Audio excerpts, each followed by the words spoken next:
Hello, everybody, and welcome to Rawlz Video Blog number 5. Now, Beethoven really went downhill after the 5th entry, so hopefully mine continue at least to be on par with the crap that I've been throwing out. I'm now 30, and in case you're wondering, no, my head has not gotten a lot bigger. I, in fact, got a haircut.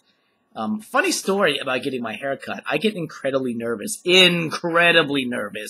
about getting my haircut. It has something to do with, I guess, having to remember my phone number. I go to Great Clips because I don't like, decent haircuts. So when you walk in there, they ask you, what's your telephone number? And then they pull you up by, that number. And it gives them all the information about your hair. It gives you what you got last time on the sides, the top, the back. It tells you how much you tipped, which becomes very important because, if they see that you're a good tipper, you're going to get bumped up in your place in line like you won't even believe. Like, if you just tip someone $20 once at the haircut, just do it once. You can be a crappy tipper for like a good solid year, but they'll still see that $20 and they can just taste it. They want you. They want to party. They want to be with you. And so then, bam, you're getting your haircut quick. Anyway, so I go into Great Clips. The lady asks, what's your telephone number? Nothing. I blank out. I can't remember a single digit. So I'm just going, and I'm wearing the shirt from the cell phone store that I work at. So she understands that at some point during the day, I'm dealing with numbers in general, and I can't remember a single one of them.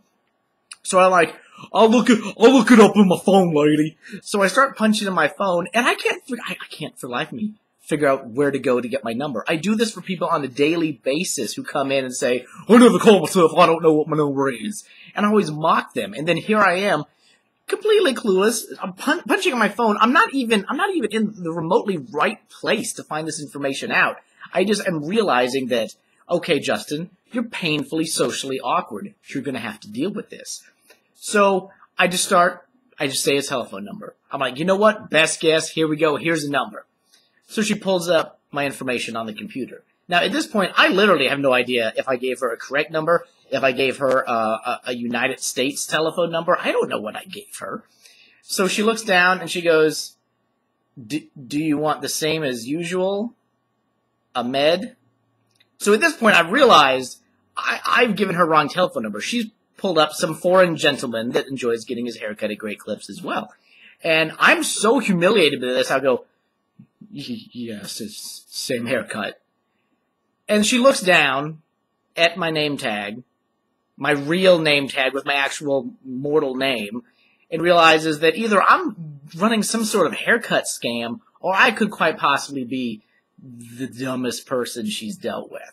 So, I don't know who this Ahmed gentleman is.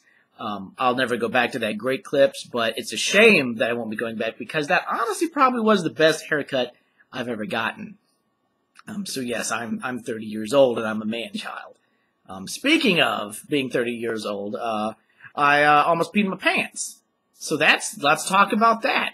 So I've got these weatherproof pants, and you can ask my wife. Don't, because she doesn't know this blog exists. They're weatherproof pants, which is great. Water just beads up on them, just rolls off. The other day it was pouring down rain. Pouring. I put on these pants. I went outside. I just start thrusting into the storm, right?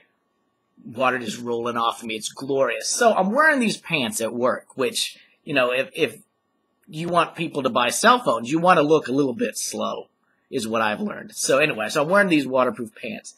Weatherproof, mind you. This is a very big difference. They can handle hail. If hail is hitting my pelvis, I'm in good shape. Weather also includes lightning, tornadoes. I'm sure the pants would be fine. That's why I wear them all the time. So I'm wearing these weatherproof pants. And see, we have a water fountain at work, and if you get anywhere close to it, it shoots the stream of water like halfway across the room. It's ridiculous. We don't even use it. Like, we put a cup on top of it and just decided to forget that it exists.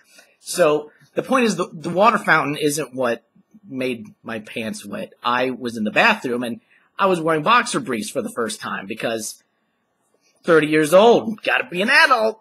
So, long story short, I'm going to try to edit out the body talk. I'm not used to using a fly on underpants. I've gotten used to boxers, and, with the way I'm built, my boxers just kind of stretch open nonstop anyway. So I'm trying to, just get my situation, put the mouse back in the house, basically. and it snaps shut. Snaps shut, if you can imagine this, and it makes a little wang guillotine. And right as I'm pulling my pants back up. And so I have some drippage. And any guy on the planet will understand what that means. And I'm sorry about being crass, but this is very important to the story. So I end up with some drippage. And weatherproof pants are apparently only weatherproof on the outside.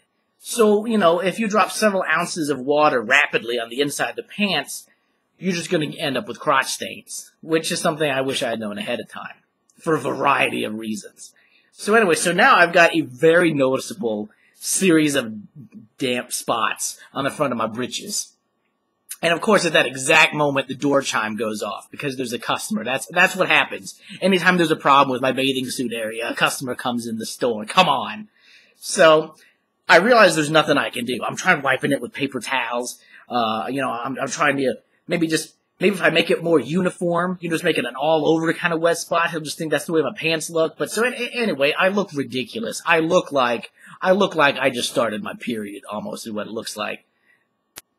Anyway, so I go out, I have nothing, so I just kind of put my legs together very awkwardly, like kind of like squishing my stuff together and trying to tuck the entire front of my body into itself so he can't see this enormous wet spot that somehow is doubling in size. Apparently, I'm still peeing at this point. So I walk out there, I say hello to the gentleman, greet him, give him my name. I'm so professional. I'm so on top of it. Shake the man's hand, which I'd forgotten to wash. There's still pee all over my hands at this point. Anyway, the guy immediately just looks right down at my junk dampness. And so I'm humiliated. I mean, you'd think that I would have been formulating a plan. I had nothing. So I just look at the guy. And I go, oh, we got a water fountain back there. I was back there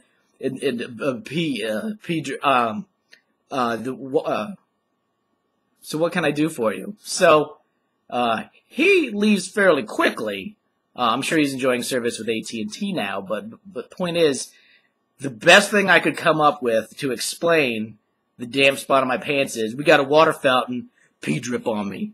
That's how I use my words.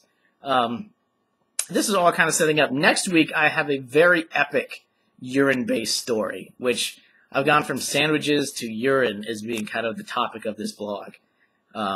Yeah, that's what this is going to be. So thanks for sticking along with the ride. And thanks for everyone that wished me a happy 30th birthday. I'm going to get into Magic the Gathering. That's apparently what my life's become. All right, talk to you guys later. Thanks for watching.